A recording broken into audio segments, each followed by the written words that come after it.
Hello student, तो welcome है आपका मेरे यूट्यूब चैनल पे जिसका नाम है टॉपर्स कंपनी। और आज की क्लास पे हम बात करने जा रहे हैं क्लास 12 से फंक्शन चैप्टर की। जो हमारा फर्स्ट चैप्टर है उसमें रिलेशन एंड फंक्शन है, जिसमें मैंने रिलेशन कवर कर दिया। अगर आपने वीडियो नहीं देखा है तो उसका लिंक मैं आपको भेज दूंगा डिस्क्रिप्शन में, आप वहां से जाके रिलेशन के बारे में पढ़ सकते हैं। लेकिन आज की क्लास में हम बात करेंगे सिर्फ फंक्शन की। तो देखिए, तो सबसे पहले देखिए, इस पे फंक्शन में अगर आप काम करेंगे तो पहले आपको पता होना चाहिए कि कौन से रिलेशन जो है वो फंक्शन बन सकते हैं, उनके बारे में बात करेंगे। और कौन से टाइप के फंक्शन है जो ज्यादातर पेपर में क्वेश्चन आता है, आपने देखा होगा, या तो one two one one function पे आता है, या ऑन टू फंक्शन आता है, या बाइजेक्टिव करने को आता है। इस तरह के क्वेश्चन आपको दिखाई देते हैं। तो वन बाय वन हम सभी चीजों को पहले डिटेल में समझेंगे, और जो भी इन पे इंपॉर्टेंट क्वेश्चन एग्जाम में आ सकते हैं वो भी आज के लेक्चर में डिस्कस करेंगे। तो आइए बच्चे पहले थोड़ा सा बेस बनाते हैं। तो देखिए, फंक्शन क्या होता है। फंक्शन की डेफिनेशन कहती है कि a relation from A to B is said to be a function, यानी कि रिलेशन ही फंक्शन हो सकता है। लेकिन अब हर रिलेशन फंक्शन नहीं हो सकता। अब कौन सा रिलेशन जो है वो फंक्शन बन सकता है, तो उसकी दो कंडीशन होती हैं। तो पहली कंडीशन होती है कि every element of set A is linked with element of set B, यानी कि सेट ए का हर एक एलिमेंट सेट बी के साथ लिंक होना चाहिए। कोई भी एलिमेंट सेट ए का छूटना नहीं चाहिए। यानी आप ये भी कह सकते हैं कि सेट ए के हर एलिमेंट की इमेज होनी चाहिए सेट बी में। ठीक है, ये पहली कंडीशन है। दूसरी कंडीशन है कि relation must be one one and many to one, यानी कि जो रिलेशन बने वो या तो वन वन बने या तो वो मैनी टू वन बने। इसको अब यूं भी बोला जा सकता है कि जब भी सेट ए का सेट बी के साथ जो एलिमेंट लिंक हो वो यूनिकली लिंक हो। कभी भी ऐसा नहीं होना चाहिए कि एक ही एलिमेंट का दो इमेज बन रहा हो, जिसको वन टू मैनी कहा जाता है। आइए थोड़ा समझते हैं। एक्चुअली होता यह है कि जब हम रिलेशंस या फंक्शंस पे काम करते हैं तो कुछ इस तरह के फंक्शंस बनते हैं, जैसे कि one one, one to many, many to one. तो वन वन को समझते हैं कि कोई भी रिलेशन वन वन कैसे हो सकता है। तो वन वन रिलेशन कुछ इस तरह का दिखता है जिसमें हर एक एलिमेंट का एक ही इमेज होता है। जैसे कि सेट ए में तीन एलिमेंट है और तीनों की अलग अलग इमेजेस हैं, तो उसको पढ़ा जाता है वन वन, यानी कि इसको इंजेक्टिव भी बोला जाता है। तो अगर आपका रिलेशन इस सिनेरियो में चल रहा है, यानी कि हर एक एलिमेंट का एक यूनिक इमेज उसको मिल रहा है, वन टू वन रिलेशन इसको कहा जाता है, तो ये फंक्शन बन सकता है। तो फंक्शन बनने के लिए रिलेशन का क्या होना जरूरी है? वन वन होना जरूरी है। इसके अलावा मैनी टू वन भी चलेगा। मैनी टू वन का मतलब ये होता है, यानी कि दो डिफरेंट एक्स होंगे लेकिन उनका सेम इमेज बन जाएगा। तो जो डिफरेंट एक्स होंगे और उनका सेम इमेज बन रहा है, तो this is called many to one. तो मैनी टू वन को भी हम फंक्शन कह सकते हैं। तो याद रखिए, फंक्शन या तो मैनी टू वन होगा या तो फंक्शन आपका वन टू वन होगा। लेकिन कभी कभार ऐसा भी हो सकता है कि एक एक्स दो इमेजेस दे रहा हो, एक एक्स से दो इमेजेस बन रही हो, इसको कहते हैं वन टू मैनी। जैसे कि आप यहां देख रहे हैं, ये एक एक्स है लेकिन इसकी इमेजेस हो गई हैं दो। तो जब भी वन टू मैनी बनेगा, तो मैंने साफ साफ लिखा है कि वन टू मैनी का अगर रिलेशन मिलता है तो वो कभी भी फंक्शन नहीं बन सकता। तो वन टू मैनी अगर आपको दिखाई दे रहा है तो वन टू मैनी में क्या होगा? यूनिक इमेज नहीं मिलेगा, फिर एक ही एक्स पर दो वाइज मिल जाएंगे, तो इसकी वजह से वो फंक्शन नहीं बन सकता। तो फंक्शन होने की दो कंडीशन याद रखिए, सेट ए का हर एक एलिमेंट सेट बी से लिंक होना चाहिए और वो यूनिकली लिंक होना चाहिए। और यूनिकली लिंक वो दो ही केस में पॉसिबल होता है, या तो वन टू वन हो या तो मैनी टू वन हो। लेकिन अगर वन टू मैनी मिल रहा है तो मना कर दीजिए कि वो फंक्शन नहीं है। आइए छोटे से एग्जांपल से इसको समझते हैं। मैंने एक क्वेश्चन लिया हुआ है एफ ऑफ एक्स। अब एफ ऑफ एक्स की वैल्यू एक्स स्क्वायर भी हो सकती है और एफ ऑफ एक्स की वैल्यू 3x भी हो सकती है, डिपेंडिंग अपॉन कि आपने एक्स क्या रखा हुआ है। तो अगर आप यहाँ पे देखें तो एक्स स्क्वायर आपको तब लेना है जब एक्स की वैल्यू 0 से बड़ी या उसके बराबर और 2 से छोटी या उसके बराबर होगी। और आपने आंसर 3x लेना है जब एक्स की वैल्यू 2 या 2 से बड़ी और 7 से छोटी होगी। तो क्वेश्चन कह रहा है चेक करो कि क्या ये एफ ऑफ एक्स जो फंक्शन बनेगा ये बन सकता है, क्या ये फंक्शन बन सकता है। तो आइए, सबसे पहले मैंने यहाँ पर x 0 से स्टार्ट किया। अगर मैं x यहाँ 0 रखूंगा तो y भी 0 आएगा, क्योंकि हमें ऑर्डर पेयर बनाना है। ऑर्डर पेयर जब बनते हैं तो x, y में बनते हैं। तो x हम पुट करेंगे और जो सॉल्व करके फंक्शन की वैल्यू आती है वो y कहलाएगी। जैसे f ऑफ x बराबर x स्क्वायर है, अब आपने x में 3 डाला तो 3 का स्क्वायर कितना बन गया? 9। तो जो आपने डाला वो x है और जो मिल रहा है वो y है। ठीक है, ऐसे समझेंगे। तो मैंने पहले 0 डाला तो 0 ही मिला, 1 डालूंगा तो 1 मिलेगा, क्योंकि मेरे को 2 तक मेरे को जाना है। तो 1 का स्क्वायर भी 1 ही होता है। 2 डालूंगा तो 2 का स्क्वायर कितना होता है? 4 होता है। तो यहां तक की जो तीन वैल्यूज हैं ये मेरे को पहले वाले फंक्शन ने दी है, लेकिन उसने कहा कि अगर आप 2 से 7 तक भी डालेंगे तो आंसर 3x होगा, मतलब जो भी x डालेंगे उसका 3 टाइम्स कर दो। तो फिर मैंने फिर दोबारा x लिया 2 से, अब मैंने दोबारा x 2 डाला, ये देखिए तो 2 डालने पर x 2 डल गया, तो 3 2 जा कितना हो गया 6। फिर मैंने 3 डाला तो 9 मिलेगा, 4 डाला 12 मिलेगा, ऐसे मुझे 7 तक जाना है। 5 पे 15 मिलेगा, 6 पर 18 मिलेगा, 7 पे 21 मिलेगा। तो ऐसे मैंने उस फंक्शन को यूज करके सभी ऑर्डर पेयर्स बना लिए। अब मुझे ये चेक करना है कि ये फंक्शन है कि नहीं। तो इसके फंक्शन होने के लिए इसको या तो 1 to 1 होना पड़ेगा या तो मैनी टू 1 होना पड़ेगा। यानी कि अगर ये फंक्शन नहीं हो पाया तो उसका एक ही कारण हो सकता है कि एक x की 2 इमेजेस बननी चाहिए। तो क्या यहाँ पर ऐसा हो रहा है कि कोई ऐसा नंबर है x में जो कि 2 इमेजेस बना रहा हो? तो मैंने देखा यस, यहाँ पे 2 के साथ ऐसा हो रहा है। तो 2 को अगर आप पकड़ लें तो पहले 2 की इमेज 4 थी, ये देखिए अगर मैं यहाँ पे 2 को यहाँ रख दूं तो पहले 2 की इमेज कितनी मिली है, 4 मिली है, ठीक है। और अगली बार उसी 2 की इमेज कितनी बन गई, 6 भी बन गई। तो 2 की इमेज 6 भी बन गई। तो इसका मतलब ये जो मेरा 2 है ये 2 इमेजेस लेके बैठा हुआ है। तो रिलेशन कैसा दिख रहा है, 1 to many का दिख रहा है। और अगर 1 to many अगर हो जाएगा तो वो कभी भी फंक्शन नहीं होगा। तो मैंने यहाँ पे ये लिखा है कि 2 has 2 images so it is not a function। तो ये तरीका होता है, ऐसे आपको एमसीक्यू में क्वेश्चन आ जाएगा और फिर पूछेगा इनमें कौन फंक्शन है। तो बस आप वो ऑर्डर पेयर सारे चेक करो और ये नोटिस करिए कि क्या किसी एक एक्स पर 2 इमेजेस बन रही है या किसी एक एक्स पर 2 वाइज मिल रहे हैं। ऐसे डायग्राम बना के भी चेक कर सकते हैं।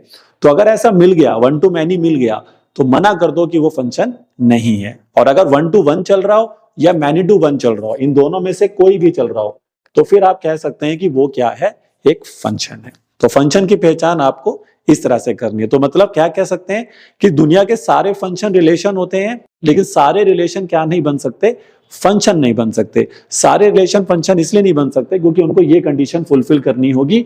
अगर वो इस कंडीशन को फुलफिल करते हैं तो ही वो फंक्शन कहलाते हैं। चलिए बच्चे, तो ये तो समझ में आ गया कि रिलेशन को फंक्शन कैसे बनाया जाता है। अब आगे बढ़ते हैं। अब हमारे कोर्स में कितने टाइप के फंक्शंस हो सकते हैं, तो आइए उन पे एक नजर मारते हैं। अब हमारे कोर्स में जो फंक्शंस अवेलेबल हैं वो कौन कौन से फंक्शन है, आइए देख लेते हैं। तो इसमें सबसे पहला फंक्शन आता है 1 to 1। 1 to 1 फंक्शन को हम इंजेक्टिव भी कहते हैं। अब जो फंक्शन 1 to 1 नहीं होगा वो ऑटोमेटिकली मैनी टू 1 बन जाएगा। क्या बोला कि जो फंक्शन 1 to 1 नहीं होगा वो ऑटोमेटिकली मैनी टू 1 बन जाएगा। तो अगला फंक्शन होता है मैनी टू 1। मैंने लिखा भी है फंक्शन विच इज नॉट 1 1। तो जो 1 1 नहीं है वो ऑटोमेटिकली मैनी टू 1 है। अगला फंक्शन होता है ऑन टू, जिसको सर्जेक्टिव भी कहते हैं। तो ऑन टू का एक और नाम याद रखिए, सर्जेक्टिव। अब जो फंक्शन ऑन टू नहीं होते हैं वो इनटू बन जाते हैं। तो साफ साफ लिखा है function which is not on two is becomes into, ठीक है। और लास्ट फंक्शन होता है बाइजेक्टिव, जो 1 1 और ऑन टू दोनों होते हैं, ठीक है। तो 5 टाइप्स के फंक्शंस हो गए। बट आपके सीबीएसई लेवल पे जो क्वेश्चन आते हैं तो उसमें या तो आपको ये प्रूफ करना होता है कि आपका फंक्शन 1 1 है यानी कि इंजेक्टिव है, या तो ऑन टू प्रूफ करना होता है यानी कि सर्जेक्टिव है, और नहीं तो सिंगल क्वेश्चन भी एक आ जाता है कि बाइजेक्टिव प्रूफ कर दो। तो बाइजेक्टिव प्रूफ करने का मतलब ये हो गया कि आपको अपने फंक्शन को 1 1 और ऑन टू दोनों बनाना पड़ेगा। चलिए, एक और चीज यहां पर आप सभी बच्चे ध्यान में रखेंगे कि अगर हमारा फंक्शन इस तरह से दिया जाता है, फंक्शन को लिखने का तरीका यही होता है, वो पहले f लिखेंगे such that a to b। तो जो उन्होंने a लिखा है, जो a की जगह पे लिखा है वो डोमेन कहलाती है, और जो b की जगह पे लिखा है वो कोडोमेन कहलाती है। तो याद रखिए डोमेन का मतलब x की वैल्यूज, ये x जो आएगा सारा a से आएगा, और जितना भी आपके वाइज होंगे, जो पुट करने पे जो आपके आंसर्स होंगे वो कोडोमेन में से आएंगे। तो इसको इनपुट कहते हैं। तो जो भी आप अपने फंक्शन में पुट कर सकते हैं वो आपने डोमेन से देखना है। तो टीचर यहाँ पे कुछ भी लिख सकता है। जैसे टीचर ने सपोज करें, एग्जांपल के तौर पे मैं आपको बताता हूँ, उसने लिख दिया n से n, तो इसका मतलब ये हुआ कि डोमेन क्या बन गई, नेचुरल नंबर्स, क्योंकि n मतलब नेचुरल नंबर्स। ऐसे वो z लिख सकता है तो इंटीजर हो जाएगा, r लिख देगा तो रियल नंबर हो जाएगा, ठीक है। तो ये देखना पड़ेगा, जैसा बोला गया फिर वही x डलेगा। अब मैंने अगर यहाँ पे n लिख दिया तो आप x की जगह पे सिर्फ नेचुरल नंबर ही डाल सकते हैं। अगर मैंने कल को यहाँ पर r लिख दिया तो फिर आप डोमेन की r हो गई, तो मतलब x की जगह पे आप रियल नंबर ही डाल सकते हैं।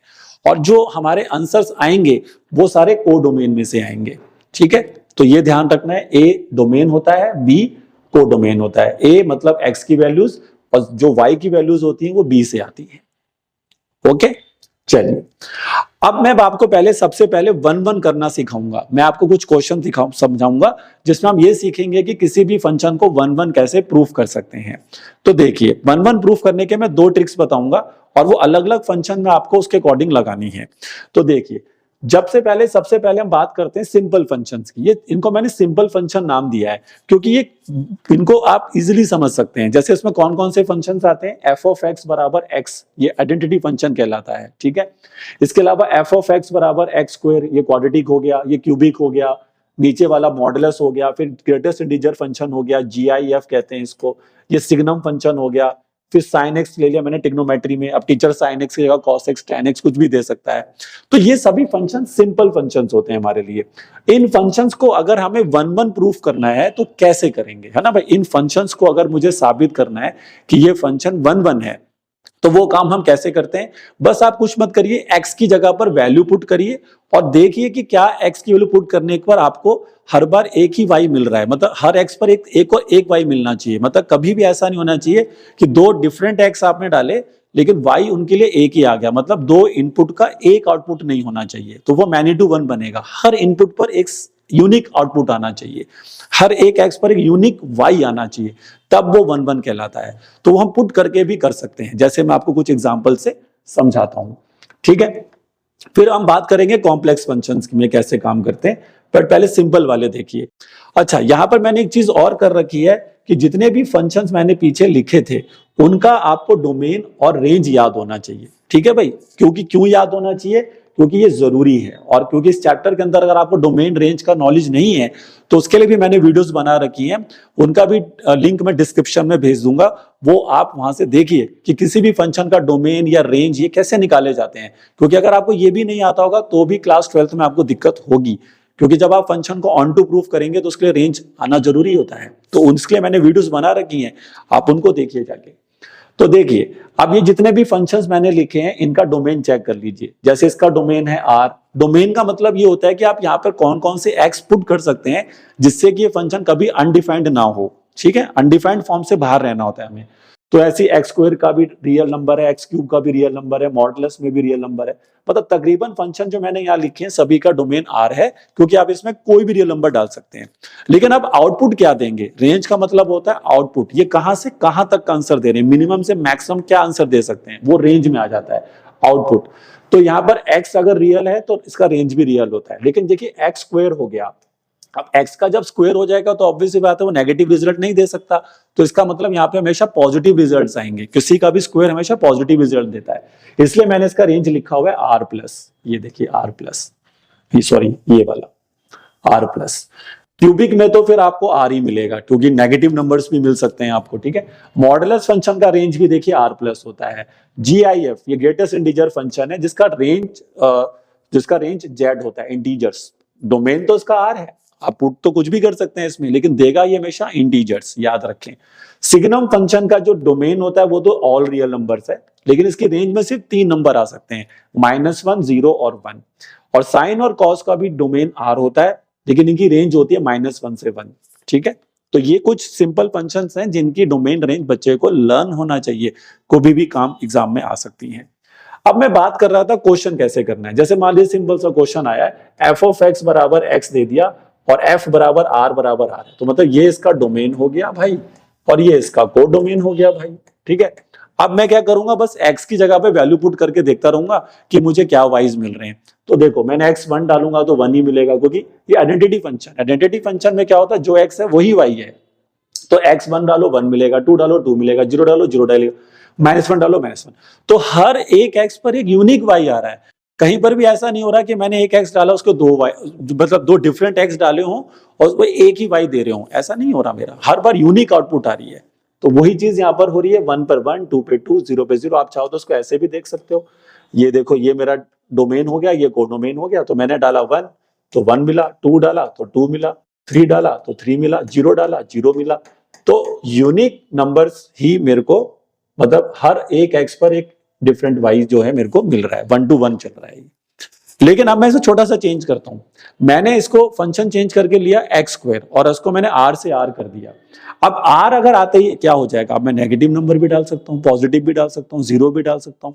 तो मैंने देखिए पहले यहाँ पे 1 डाला, 1 डालने पर 1 का स्क्वायर तो 1 ही आ गया, ठीक है, ओके रिपोर्ट है। 0 डाला तो 0 का स्क्वायर 0 आया, लेकिन जब मैंने इसमें -1 डाला तो -1 के स्क्वायर ने मेरे को वापस क्या दे दिया, 1। तो मैं क्या समझा कि जब मैंने x की जगह 1 डाला तो भी उसका स्क्वायर होके 1 मिला, और मैंने -1 डाला तो उसका स्क्वायर होके भी 1 मिला। यानी मैंने दो डिफरेंट x डाले, x मेरे डिफरेंट है, एक 1 एक -1, लेकिन y तो दोनों का सेम आ गया। यानी कि ये कैसा फंक्शन बन गया, मैनी टू वन। यानी कि जब भी आप दो डिफरेंट x डालें लेकिन वो आपको एक सिंगल y दे रहे हो, तो समझ जाओ कि आपका फंक्शन क्या बन गया, मैनी टू वन। तो ये 1 to 1 नहीं हो सकता। तो 1 to 1 नहीं है, क्योंकि 1 to 1 होने के लिए हर एक x पर एक ही y होना चाहिए, जो कि ऊपर हो रहा था, हर एक x पर एक y, हर एक x पर एक y। लेकिन जब दो डिफरेंट x डलें लेकिन सिंगल y हो जाए, उनका एक ही इमेज बन जाए दोनों की, तो वो बन जाता है फिर मैनी टू वन। तो इस तरह से आपको ध्यान रखना है कि 1 1 और मैनी टू वन, और यही चीज आप इनमें किसी में भी यूज कर सकते हैं। तो सिंपल फंक्शन जब भी मिले सीधा x पुट करिए और x पुट करके चेक करिए y's क्या आ रहे हैं, और अगर हर एक x पर एक y आ रहा है तो 1 1 हो गया, और अगर दो डिफरेंट x डालने पर एक सिंगल y आता है तो समझ जाइए कि वो मैनी टू वन हो गया, ठीक। लेकिन अब इसमें थोड़ा सा टीचर कॉम्प्लेक्स फंक्शन दे सकता है, मतलब इतने सिंपल नहीं देगा आपको। तो अगर वो इतने सिंपल फंक्शंस नहीं दे रहा है तो फिर तरीका थोड़ा बदलना पड़ेगा। तो कॉम्प्लेक्स फंक्शंस की को 1 1 प्रूफ करने का तरीका देखिए बच्चे क्या होता है, वहां पर आप ये लॉजिक के साथ जाएंगे। देखिए वहां पर आपको इस लॉजिक के साथ जाना है। ये देखिए कॉम्प्लेक्स फंक्शन के लिए ये लॉजिक बनाया मैंने कि f ऑफ x1 अगर f ऑफ x2 रख दीजिए, ठीक है, अपना फंक्शन में जाइए और f ऑफ एक बार फंक्शन में x1 रख देना है और एक बार फंक्शन में ही उसी फंक्शन में x2 कोई डिफरेंट x रख देना है और दोनों को इक्वेट कर देना है। तो जैसे आप f ऑफ x1 को f ऑफ x2 के बराबर रखेंगे, ठीक है, तो अगर अब इसको सॉल्व करने के बाद अगर आपने साबित कर दिया कि x1 बराबर x2 आ गया है, तो समझ जाइए कि आपका फंक्शन क्या है, 1 1। क्योंकि क्या हुआ कि जब मेरा x बराबर हो गए दोनों, जो डिफरेंट मैंने x डाले थे वैसे, बट बाद वो एक ही बन गए, तो इसका मतलब उनका एक y एक x पर एक ही y दे रहे हैं, इसका मतलब वो, ठीक है। तो f ऑफ x1 अगर f ऑफ x2 के बराबर आपने रखना है, और s को रखने के बाद अगर आपने ये साबित करना है, ये प्रूफ करना है, अगर आपने ये कर दिया तो आपका फंक्शन 1 1 हो जाएगा। लेकिन अगर आपका x1 x2 के बराबर नहीं आया तो फिर आप कह दीजिए आपका फंक्शन होगा मैनी टू वन। तो ये आपने लॉजिक यूज करना है कॉम्प्लेक्स फंक्शन में कि f ऑफ x1 बराबर f ऑफ x2 रख के सॉल्व करना है, और x1 बराबर x2 ले आएंगे तो 1 1 होगा, नहीं आ पाया बराबर तो मैनी टू वन होगा। क्योंकि मैंने कहा था ना कि जो फंक्शन 1 1 नहीं है वो ऑटोमेटिकली मैनी टू वन बन जाता है। तो आइए अब इसके कुछ एग्जाम्पल्स देखते हैं। तो आइए अब इस लॉजिक को इस क्वेश्चन में लगाते हैं कि कैसे हम इस क्वेश्चन को 1 1 प्रूफ कर सकते हैं। अब ये थोड़ा सा कॉम्प्लेक्स फंक्शन है, तो यहाँ पे वो लॉजिक नहीं चलेगा कि x पुट करके y निकाल लेंगे, वो सिस्टम नहीं चलाएंगे। अब इसको अगर हमें 1 1 प्रूफ करना है तो देखिए सबसे पहले हम f ऑफ x1 को इक्वल रखेंगे f ऑफ x2, मतलब अपने फंक्शन में जाएंगे और x को हटा के क्या लिख देंगे, x1 रख देंगे। तो देखिए ये क्या बनेगा फिर 4x1 प्लस 3 और नीचे बनेगा 6x1 माइनस 4, मतलब जितने भी x है उस फंक्शन में सबको हटा के आपने x1 रख देना है। अब इसी तरीके से यहां पर बनेगा 4x2 प्लस 3 और नीचे बनेगा 6x2 माइनस 4। अब इसको क्रॉस मल्टीप्लाई करके सॉल्व करना है और देखना है कि x1 बराबर x2 आएगा कि नहीं, और वैसे आना चाहिए क्योंकि क्वेश्चन कह रहा है साबित करो कि फंक्शन क्या है, 1 1 है, तो 100% है कि x1 बराबर x2 आएगा। आइए देखते हैं कैसे आएगा। तो 4x1 प्लस 3 को मल्टीप्लाई कर देंगे 6x2 माइनस 4 से, और यहां पर 4x2 प्लस 3 को मल्टीप्लाई कर देंगे 6x1 माइनस 4 से। आइए सॉल्व करते हैं। तो ये बनेगा 24x1 x2 माइनस का बनेगा 16x1 प्लस का बनेगा 18x2 माइनस का बनेगा 12। यहां बनेगा 24x1 x2 माइनस का 16x2 प्लस का 18x1 माइनस का 12। अब जो आमने सामने कट रहा है उसको कैंसिल करिए, 24x1 x2 से ये कैंसिल हो गया, -12 से -12 कैंसिल हो गया। तो यहां बचा माइनस में 16x1 और यहां पर आपके पास आ गया माइनस में ही 18x1। इधर आपको मिल जाएगा माइनस में 16x2 और माइनस में ही 18x2।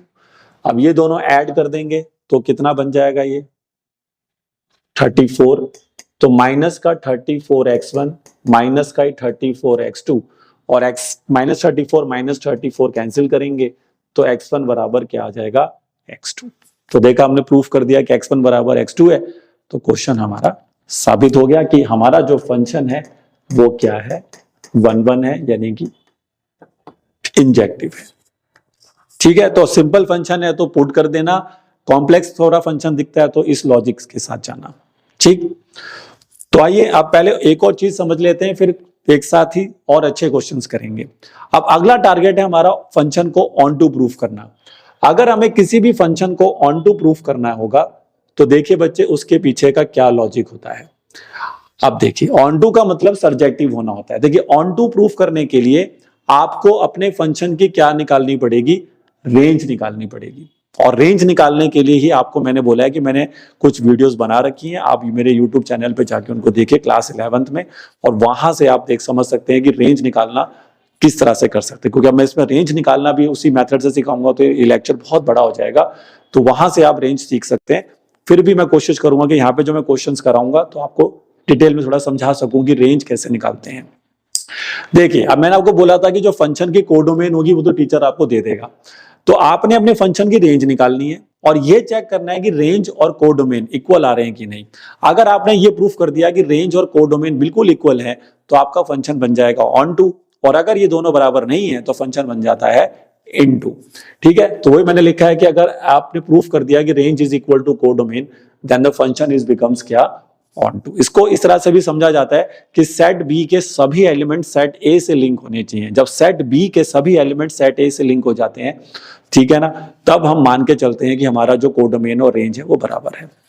ठीक है, अब रेंज निकालने का तरीका देखो ये होता है, सबसे पहले अपने फंक्शन को y लेट करना है। ठीक है, उसके बाद x को इन टर्म्स ऑफ y लिखना है। ध्यान से देख लीजिए, क्योंकि जब हम डोमेन निकाल रहे होते हैं कभी तो हम x को ढूंढते हैं, लेकिन जब हम रेंज निकालते हैं तो हम y को ढूंढते हैं। तो पहला स्टेप है कि अपने फंक्शन को x लेट करें, फिर x को इन टर्म्स ऑफ y लिखें, तो आगे आपका फंक्शन ऐसा दिखेगा x बराबर f ऑफ y। और जब आप इसको x बराबर f ऑफ y की फॉर्म में लिख लेंगे, मतलब x यहाँ पे अकेला रहना चाहिए लेफ्ट साइड में, बाकी सारे वाइज राइट साइड पे भेज देने हैं, तो आपका इन तीनों में से कोई एक केस लगेगा। देखो इन तीनों में से कोई एक केस लगेगा, या तो आपका फंक्शन 1/f ऑफ y की फॉर्म में आ जाएगा, या रूट में आ जाएगा, या 1/रूट में आ जाएगा। तो आपने फिर उसको कैसे उसकी रेंज निकालनी है। तो आप देखिए ये रैशनल फॉर्म में है तो नीचे जीरो नहीं बनना चाहिए, तो f ऑफ y को नॉट इक्वल टू 0 रख दें। अगर रूट में आ रहा है तो वो पॉजिटिव रहना चाहिए, क्योंकि रूट का नंबर पॉजिटिव रहेगा तभी डिफाइंड रहता है। तो f of y is greater than equal to 0 हो जाएगा, क्योंकि नहीं तो फिर वो अगर नेगेटिव नंबर आ गया स्क्वायर रूट में तो वो तो फिर अनरियल होगा। हमें रियल रखना है अपने फंक्शन को, तो ग्रेटर देन इक्वल टू 0 रहेगा। और यहाँ पर वेवी कर्व मेथड यूज होता है अपनी वाइज को ढूंढने के लिए। और केस 1 में भी आपको 1/√f(y), बट यहाँ पे ग्रेटर देन इक्वल टू 0 नहीं आएगा, कोई नीचे 0 नहीं हो सकता, क्योंकि रैशनल भी है ना ये। तो फिर यहाँ पे जब जितनी भी इनक्वालिटीज होंगी रेंज और डोमेन निकालने के लिए, उनके लिए फिर आपको यूज करना पड़ता है वेवी कर्व मेथड, और अगर सिंपल है तो फिर डायरेक्ट कर सकते हैं। तो अब मैं देखिए इसको पहले सिंपल क्वेश्चंस में लगा के दिखाता हूं और फिर मैं इसको कॉम्प्लेक्स क्वेश्चंस में भी लगा के दिखाऊंगा। तो देखिए अब मान लीजिए सिंपल क्वेश्चन में दोनों चीजें करनी है आपको, मान लो 1 भी करना है और ऑन टू भी करना है। तो ये काम देखो कैसे हो सकता है। तो मान लीजिए अब टीचर ने आपको एक क्वेश्चन दिया है क्या, कि f ऑफ x की वैल्यू मॉडुलस ऑफ x है, ठीक है, और f जो है वो जा रहा है n से n। अब हमें चेक करना है कि हमारा फंक्शन 1 ऑन टू क्या हो सकता है। तो आइए पहले इसको 1 चेक करते हैं। तो 1 चेक करने के लिए पहले आप बस ये देख लेना कि डोमेन क्या है, क्योंकि जो डोमेन होगी वही आप x की जगह पुट कर सकते हो, इस बात का ध्यान रखना होगा। तो अभी इसका डोमेन देखो क्या है, नेचुरल नंबर है, और इसका जो कोडोमेन है वो भी नेचुरल नंबर है। तो इसका डोमेन और कोडोमेन दोनों ही नेचुरल नंबर है। तो आप x की जगह पे क्या डालेंगे, नेचुरल नंबर डालेंगे। तो मैंने पहला नेचुरल नंबर डाला, देखिए 1, फिर मैंने डाल दिया 2, फिर मैंने डाल दिया 3। तो मैं देख सकता हूं 1 का मॉडुलस 1 ही होता है, 2 का मॉडुलस 2 ही होता है, 3 का मॉडुलस 3 होता है। ठीक है, यानी हर एक x पर मेरे को हर एक y मिल रहा है। ऐसा नहीं हो रहा कि दो डिफरेंट x डाले तो सिंगल y आ रहा है। 1 पे 1 आएगा, 2 पे 2 आएगा, 3 पे 3 आएगा। तो हर एक x पर एक ही y जब मिल जाता है तो हमारा फंक्शन बन जाएगा 1 to 1। तो ये फंक्शन 1 to 1 तो है भाई साहब। अब हमें चेक करना है कि ये ऑन टू होगा कि नहीं। तो बताइए ऑन टू चेक करने के लिए क्या करते हैं, हमें पता होना चाहिए अपने फंक्शन की रेंज। और ये तो सर सिंपल फंक्शन है, तो आपने भी बताया था कि मॉडुलस फंक्शन का जो रेंज होता है वो पॉजिटिव नंबर्स होते हैं। मॉडुलस फंक्शन का जो रेंज होता है वो पॉजिटिव नंबर्स होते हैं। तो जब मॉडुलस फंक्शन का जो रेंज होता है, अगर ये f ऑफ x बराबर मॉडुलस ऑफ x दे दिया है, तो भाई इसका जो रेंज होता है वो आर प्लस होता है। ठीक है, इसका जो रेंज होता है वो क्या होता है, वो आर प्लस होता है। ठीक, तो अब हम चेक करेंगे कि हमारा जो यहाँ पर क्या कहते हैं कोडोमेन दे रखा है, क्या वो भी आर प्लस है। तो मैंने देखा कि यहाँ पर जो मेरे को कोडोमेन दे रखा है वो भी मेरा क्या है, नेचुरल नंबर है। अब नेचुरल नंबर में आपके देखा होगा कभी नेगेटिव नंबर तो आते नहीं है, नेचुरल नंबर में हमेशा कैसे नंबर आते हैं, पॉजिटिव नंबर ही आते हैं। अब बच्चा यहाँ पे एक लॉजिक ये लगा सकता है कि सर अब पॉजिटिव नंबर है तो जीरो भी डाल सकते हैं। मैंने जीरो में डाल ही नहीं सकता क्योंकि नेचुरल नंबर पे मैं काम कर रहा हूँ, तो नेचुरल जीरो तो यहाँ पे पुट होगा नहीं होगा, तो जब जीरो पुट होगा नहीं तो जीरो मिलेगा भी नहीं। ठीक है ना, तो इसीलिए नेचुरल नंबर पे नेचुरल नंबर ही मिलते रहेंगे। तो इसका जो रेंज हमारा आ रहा है वो हमारा कोडोमेन के साथ मैच हो जाएगा। तो रेंज और कोडोमेन अगर इसके मैच हो रहे हैं तो फिर ये फंक्शन आपके लिए क्या बन जाएगा, ऑन टू भी बन जाएगा। देखिए, तो इसका मतलब ये फंक्शन वन वन भी है और ऑन टू भी है, तो इसका मतलब ये कैसा फंक्शन बन गया, बाइजेक्टिव फंक्शन बन गया। देखिए, तो आपको बस रेंज याद होनी चाहिए, जो सिंपल फंक्शन है आप रेंज याद कर लो। अगर मैं इसमें छोटा सा चेंज कर दूं, मैं इसका कोडोमेन चेंज करके यहाँ पर रियल नंबर कर दूं मान लीजिए, तो फिर ये ऑन टू नहीं होगा क्योंकि फिर रियल नंबर में तो नेगेटिव नंबर्स भी आ जाएंगे। बट हमारे को पता है कि इसका रेंज सिर्फ आर प्लस होता है। आ रहा है समझ में, तो इसी वजह से ये जो फंक्शन है आपका अब फिर ये ऑन टू नहीं बन पाएगा। तो सिंपल फंक्शन में अगर one one onto check करना है तो आप इस लॉजिक को यूज करिए। लेकिन आइए अब कुछ अच्छे क्वेश्चंस बनाते हैं और वहां देखते हैं कि अपने फंक्शंस को वन वन ऑन टू कैसे प्रूव कर सकते हैं। चलो, तो ये है हमारे पास एक अच्छा क्वेश्चन। आइए अब इसको हमें प्रूफ करना है कि ये फंक्शन बाइजेक्टिव है। ठीक है, तो बाइजेक्टिव बनाने के लिए पहले मुझे इसको वन वन प्रूफ करना होगा और उसके बाद मुझे इसको क्या प्रूफ करना होगा, ऑन टू प्रूफ करना होगा। तो आइए देखते हैं कि ये काम हम कर पाएंगे कैसे। तो याद करिए कॉम्प्लेक्स फंक्शन है और इसको अगर मुझे वन वन प्रूफ करना होगा तो मैं वही तरीका यूज करूंगा जो मैंने अभी पीछे क्वेश्चन में यूज किया था, एफ ऑफ एक्स वन बराबर एफ ऑफ एक्स टू। तो एफ ऑफ एक्स वन बराबर एफ ऑफ एक्स टू इस फंक्शन में रख दीजिए और देखते हैं कि हम एक्स वन बराबर एक्स टू लाएंगे कैसे। तो अब देखिए इसमें जाएंगे तो यहाँ पर हो जाएगा एक्स वन माइनस थ्री और नीचे हो जाएगा एक्स वन माइनस वन, फिर एक्स टू माइनस थ्री और एक्स टू माइनस वन। अब क्रॉस मल्टीप्लाई करेंगे जैसे पिछले क्वेश्चन में भी किया था। अब क्रॉस मल्टीप्लाई करेंगे इसको ऐसे। ठीक है, बस सिंप्लीफाई करते जाना है, कैलकुलेशन मिस्टेक नहीं करोगे तो अपने आप एफ ऑफ एक्स वन बराबर एफ ऑफ एक्स टू आ जाता है इसमें। तो ये देखिए अब एक्स वन एक्स टू से इंटू होगा। ठीक है, F X one X two से इंटू होगा, फिर माइनस का एक्स वन आएगा, फिर माइनस का थ्री एक्स टू आएगा, प्लस का थ्री आएगा। ऐसे यहाँ पर एक्स वन के साथ एक्स टू आएगा, फिर माइनस का एक्स टू आएगा, माइनस का थ्री एक्स वन आएगा, प्लस का थ्री आएगा। अब जो कैंसिल हो रहा है उसको कैंसिल करिए, x one X to cancel हो गई, देखिए प्लस थ्री से प्लस थ्री भी कैंसिल हो गया। या माइनस का एक्स वन है, ये माइनस का थ्री एक्स वन है, तो जब इसके पास जाएगा तो टू एक्स वन हो जाएगा। ये माइनस का एक्स टू है, ये प्लस का थ्री एक्स टू यहाँ पर आएगा तो टू एक्स टू हो जाएगा। तो देख सकते हैं एक्स वन बराबर एक्स टू आ चुका है और साबित हो गया कि एफ ऑफ एक्स कैसा फंक्शन है, एक वन वन फंक्शन है। ठीक है, तो अब इसको हमें बनाना है ऑन टू, और ऑन टू बनाने के लिए हमें इसको निकालनी पड़ेगी इसकी रेंज। अब आप देख सकते हैं क्वेश्चन में इसका डोमेन है सारे रियल नंबर वन को छोड़कर और इसका कोडोमेन भी वही है सारे रियल नंबर वन को छोड़कर। तो अब मुझे अगर मेरे को यह साबित करना ही पड़ेगा कि इसका रेंज और इसका कोडोमेन बराबर है, तो उसके लिए हम इस फंक्शन की पहले ढूंढेंगे रेंज। तो ऑन टू प्रूफ करने के लिए सबसे पहले रेंज ढूंढना होता है। और याद करिए रेंज निकालने का तरीका क्या बताया था कि पहले अपने फंक्शन को लेट कर लें y, तो y बराबर हमें मिलेगा x माइनस थ्री और x माइनस वन, और उसके बाद x को इन टर्म्स ऑफ y लिखना होगा। तो क्रॉस मल्टीप्लाई करिए इसको, फिर सारी x वाले टर्म्स को एक तरफ शिफ्ट कर लीजिए, y वाले टर्म्स को एक तरफ शिफ्ट कर दीजिए इस तरह से। फिर यहाँ से x कॉमन लीजिए, तो y माइनस वन बराबर y माइनस थ्री, तो x की वैल्यू आ गई इन टर्म्स ऑफ y, ये आ गई। अब आप चेक करिए कि कौन से केस से मैच हुआ। देखो जब पीछे मैंने आपको बताया था तो कौन से केस से मैच हुआ, तो सर ये इस वाले केस से मैच हुआ क्योंकि रैशनल फॉर्म में, और रैशनल फॉर्म में तो डिनोमिनेटर को उठा के क्या लिख दो, नॉट इक्वल टू जीरो। तो डिनोमिनेटर को उठा के नॉट इक्वल टू जीरो रख देंगे। तो y माइनस वन, ध्यान से देखिए y minus one is not equal to zero, तो y is not equal to one. यानी आप ये कहना चाह रहे हैं कि इसकी रेंज में सारे रियल नंबर आ सकते हैं किसको छोड़कर, वन को छोड़कर। सारे रियल नंबर आ सकते हैं किसको छोड़कर, वन को छोड़कर। अब चेक करिए कि क्या इसका कोडोमेन भी यही था, हाँ सर इसका कोडोमेन भी यही था। तो हमने अब साबित कर दिया कि इसका जो रेंज है और इसका जो कोडोमेन है वो दोनों बराबर हैं।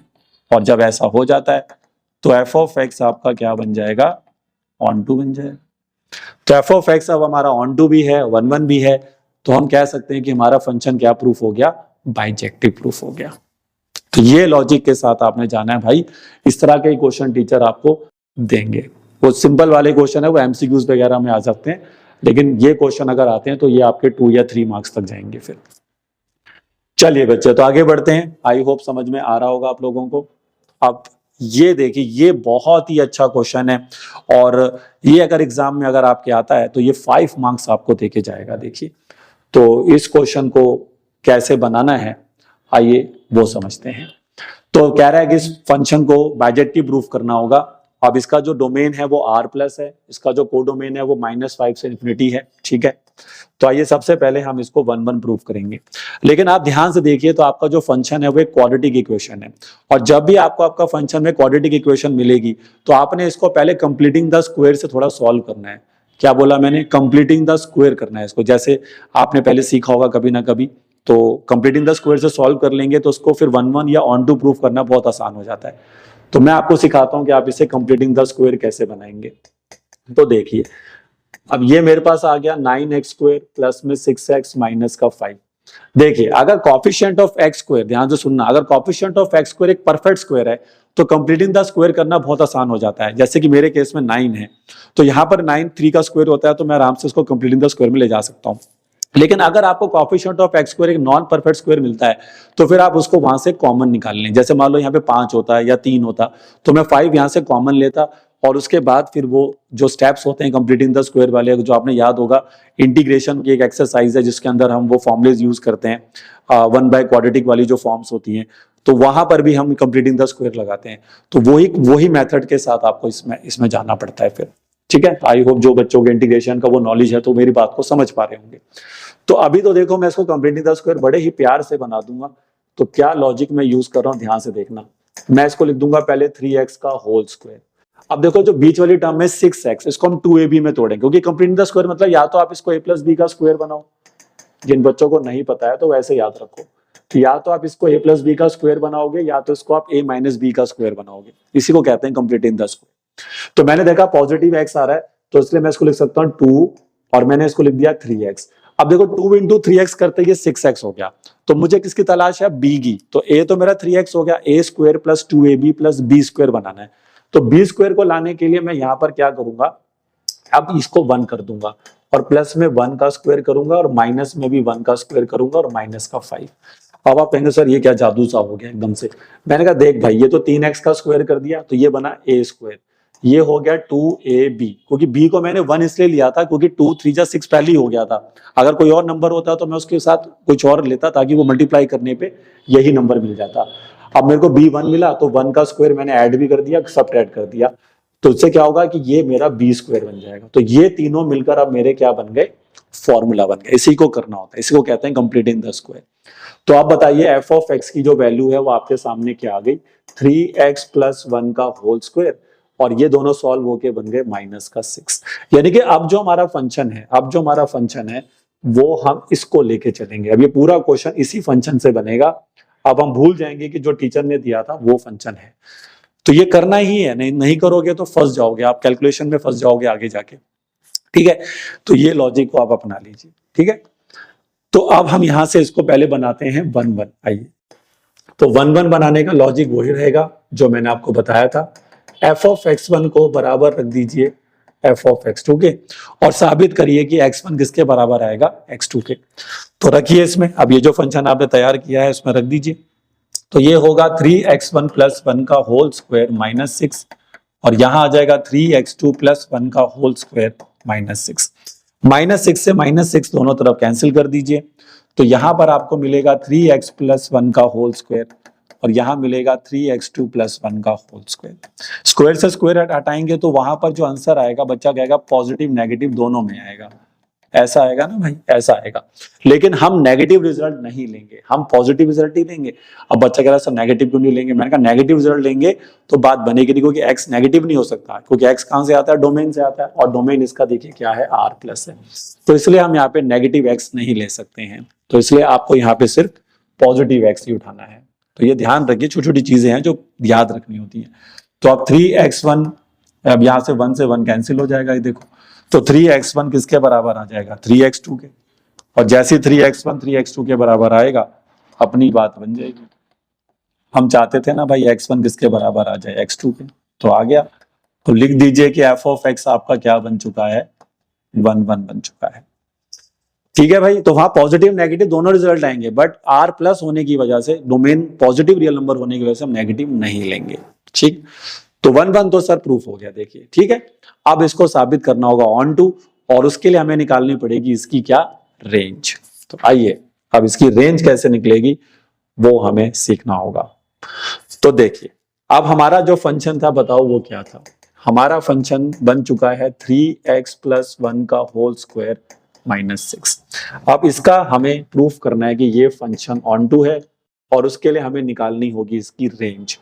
तो रेंज निकालने का तरीका याद करिए क्या था, अपने फंक्शन को y मानना होगा, और y मान के बाद इसको अब x को इन टर्म्स ऑफ y लिखना होगा। तो उसके लिए मैं इसको लिख सकता हूं 3x + 1 का होल स्क्वायर इक्वल टू में y + 6, फिर ये 3x + 1 रहेगा और ये बन जाएगा रूट में y + 6, फिर ये 3x यही रहेगा, ये बन जाएगा रूट में y + 6 - 1। तो x की value in terms of y आ जाएगी रूट में y + 6 - 1/3। यहां तक तो आपको आना ही पड़ेगा, x in terms of y। अब यहां से हम देखेंगे कि इसकी जो रेंज है वो कैसे आएगी। तो इस क्वेश्चन के अंदर आपको अगर रेंज निकालना है तो आप सीधा x पर फोकस करना, ठीक है, सबसे शांति का बता रहा हूं, x पर फोकस करिए। तो देखिए साफ साफ क्वेश्चन में लिखा था कि इस फंक्शन का डोमेन r+ है, यानी कि x एक पॉजिटिव रियल नंबर है, यानी कि ये जो x है ये एक पॉजिटिव रियल नंबर है, और जितने भी पॉजिटिव रियल नंबर होते हैं वो 0 या 0 से क्या होते हैं, बड़े होते हैं। तो इसलिए ये जो वैल्यू आपकी आई है रूट में y + 6 - 1/3, ये 0 या 0 से बड़ी हो जाएगी। फिर इसको थोड़ा सिंप्लीफाई करेंगे तो y + 6 - 1 > 0 हो जाएगा। फिर रूट में y + 6 > 1 हो जाएगा। स्क्वायरिंग बोथ साइड कर दीजिए तो y + 6 > 1 हो जाएगा। दोनों तरफ 6 घटा दीजिए, प्लस -6 इधर भी कर दो, -6 उधर भी कर दो, तो 1 - 6 करने पर ये वैल्यू आएगी 5 -5 और उससे बड़ी। ध्यान से सुनना, -5 और उससे बड़ी। तो -5 और उससे बड़ी अगर वैल्यू ले रहे हैं तो y की वैल्यू फॉलो करेगी -5 के साथ क्लोज इंटरवल, +∞ के साथ ओपन इंटरवल, क्योंकि -5 के बराबर भी। अब चेक करिए कि आपके फंक्शन का कोडोमेन यही था कि नहीं। तो बच्चा कहेगा यस सर, हमारे फंक्शन का कोडोमेन भी यही था, -5 क्लोज इंटरवल से इन्फिनिटी की तरफ। तो बात बन गई हमारी, और हमने इस क्वेश्चन में साबित कर दिया कि इस फंक्शन का जो कोडोमेन है वही इस फंक्शन का क्या है, रेंज है। और कोडोमेन और रेंज बराबर हो जाती हैं, तो f ऑफ x क्या बन जाता है, ऑन टू बन जाता है। तो इसका मतलब f ऑफ x 1 1 भी है, ऑन टू भी है, तो इसका मतलब ये क्या है, बाइजेक्टिव है। ठीक है, तो ध्यान रखना है क्वाड्रेटिक इक्वेशन की कहानी बहुत सही है भाई साहब। इसमें आपको सबसे पहले तो completing the square technique use करनी है ताकि आप यहां पहुंच जाएं। उसके बाद फिर आप 1 1 करें, और ऑन टू करने के लिए पहले x को इन टर्म्स ऑफ y लिखे। और ये ध्यान रखिए कि इस क्वेश्चन में x हमेशा पॉजिटिव नंबर होगा, तो जिसकी वजह से ये जो रिजल्ट आया था इसको हम >= 0 रख देंगे और वहां से इसको बना देंगे। कई बच्चे कहेंगे सर आप पीछे जो केस लिखवाए थे, मैंने कहा क्या, अरे भाई वो केस से भी कर सकते हैं, क्योंकि आप देखिए पूरे का पूरा जो वैल्यू है >= 0 ही तो रखेंगे हम, क्योंकि रूट में है ये, तो रूट की वैल्यू हमेशा क्या होती है, >0 रहती है। तो वहां से भी आप उसे कर सकते हैं, बट सही तरीका इसको बनाने का ये वाला यूज करो, कभी गलती नहीं करोगे कि x हमेशा पॉजिटिव नंबर है। तो ये पूरा डाटा उठाकर क्या रख देना, >0, सॉल्व करके y निकाल लेना अपने आप। देखो अगर वो फंक्शन बाइजेक्टिव है तो भाई होगा ही, आप कैलकुलेशन सही से करोगे तो अपने आप कोडोमेन रेंज बराबर आ जाएगी ना भाई। अब नहीं करोगे तो फिर नहीं आएगी भाई। तो इसमें तो आंसर पता ही है कि लाना ही लाना है, बस लाना कैसे है वही दिमाग लगाना है बस। तो मैंने बिल्कुल इसके जैसा एक क्वेश्चन आपके सामने और रखा हुआ है, वो आप ये देख सकते हैं। देखिए तो इसको बने, अब देखो मैं वही बात कर रखा था जो इस क्वेश्चन में आपको नजर आ रही है, जो मैंने बात पीछे करी थी वो आपको इस क्वेश्चन में नजर आ रहा होगा। देखिए वो चीज आपको इस क्वेश्चन में क्या नजर आ रही है कि इसमें आपका एक्स स्क्वायर का जो कॉफिशिएंट है वो परफेक्ट स्क्वायर नहीं है, वो यहाँ पर कुछ 5 5 करके दिया हुआ है। तो अब यहाँ पर आप वो काम नहीं कर पाएंगे, तो आप इसमें क्या करेंगे मैं थोड़ा सा बता देता हूँ, है ना। मैं आपको कंप्लीटिंग द स्क्वायर वाला करके दिखा देता हूँ बस, उसके बाद तो आप कर ही लोगे फिर, क्योंकि यहाँ पर मामला थोड़ा गड़बड़ हो रहा है क्योंकि परफेक्ट स्क्वायर नहीं है। तो फिर यहाँ पर आप क्या से इसको परफेक्ट कंप्लीटली स्क्वायर करना, यहाँ से 5 कॉमन लेना, तो ये बनेगा x स्क्वायर, फिर 6/5x 9/5। ठीक है, फिर क्या करते थे, याद करिए जिनको इंटीग्रेशन में ये मेथड आता है, तो कॉफिशिएंट ऑफ एक्स को फिर 2 से डिवाइड करते थे। तो 6/5 को 2 से डिवाइड करेंगे तो ये बन जाएगा 3/5। याद करिए भैया, जिसको ये मेथड आता है वो कर लेगा। ठीक है, तो अब ये जो वैल्यू आई है इसका ही स्क्वायर करके, क्या बोला था, कॉफिशिएंट ऑफ एक्स को 2 से डिवाइड करके जो वैल्यू आएगी उसका स्क्वायर करना है, और एक बार ऐड और एक बार सब्ट्रैक्ट। तो हमें क्या मिला, 3/5। तो 3/5 का स्क्वायर ऐड कर दीजिए और उसी का स्क्वायर एक बार घटा दीजिए। बाकी वैल्यू को तुम्हें कुछ नहीं करना भाई, बाकी वैल्यू जैसे चल रही है वैसे चलेगी। अब क्या होगा सर इससे, अब बात बन गई ना मेरे भाई, अब ये तीनों टर्म मिलके स्क्वायर में चली जाएंगी। तो एफ ऑफ एक्स की वैल्यू बन जाएगी 5, एक्स प्लस 3/5 का क्या बनेगा, होल स्क्वायर, और ये बनेगा माइनस का 9/25 और माइनस का 9/5। अब इसको और सिंप्लीफाई कर लेंगे तो एफ ऑफ एक्स की वैल्यू बन जाएगी 5, एक्स प्लस 3/5 का होल स्क्वायर, और 25 एलसीएम में जाएगा मेरे भाई यहाँ पर, तो यहाँ से आ जाएगा 40, यहाँ तो 9 ही आएगा, उधर कितना आएगा 45 में 9, 54 हो जाएगा। ये देखिए, अब ये वैल्यू को यूज करिए आप और बात बन जाएगी आपकी। अब यहां से इसको 1 1 और ऑन टू दोनों बना सकते हैं अब। तो ये लॉजिक के साथ जाना है आपने। ठीक है, तो परफेक्ट स्क्वायर मिला, जैसे मेरे पिछले क्वेश्चन में परफेक्ट स्क्वायर था, तो देखिए मेरे को वहां पे 3x का स्क्वायर करके मैंने बात कर ली थी फटाफट। आपको परफेक्ट स्क्वायर नहीं मिलता तो भी मैंने आपको सिखा दिया, फिर आप इस लॉजिक से जाइए, जो भी कोएफिशिएंट ऑफ एक्स स्क्वायर है उसको कॉमन लीजिए, फिर कोएफिशिएंट ऑफ एक्स को 2 से डिवाइड करिए, फिर उसका स्क्वायर करके ऐड सब्ट्रैक्ट करिए और वो कंप्लीट इन द स्क्वायर बन जाएगा, और उसके बाद फिर आप उसमें 1 1 ऑन 2 कर दीजिए उसको। तो आइए बच्चे आगे बढ़ते हैं और नेक्स्ट क्वेश्चन देखते हैं। ये क्वेश्चन भी काफी अच्छा क्वेश्चन है। आप देखिए, इसमें कहता है कि हमें शो करना है कि ये फंक्शन हमें दे रखा है जिसमें x की वैल्यू -1 से 1 के बीच में रहेगी, और सॉरी x की वैल्यू नहीं, ये जो देखिए थोड़ा समझना पड़ेगा, क्योंकि जो हमने पढ़ा था कि एरो से पहले जो लिखा होता है वो डोमेन होता है, तो डोमेन तो इसमें r हो गया, तो यानी कि जो डोमेन ये हमारा r हो गया। ठीक है, ये जो इसके बाद दे रखा है ना आपको, ये कोडोमेन दिया हुआ है आपको। ठीक है, तो ये एरो के बाद जो भी लिखा होता है वो हमारे लिए कोडोमेन होता है। तो इसका जो कोडोमेन है उसमें जो भी वैल्यूज होंगी वो -1 से 1 के बीच में रहेंगी। तो डोमेन हमारा r है, कोडोमेन हमारा -1 से 1 के बीच में है। फंक्शन हमें दे रखा है x अपॉन में 1 plus modulus of x, proof करना है कि ये फंक्शन बाइजेक्टिव है।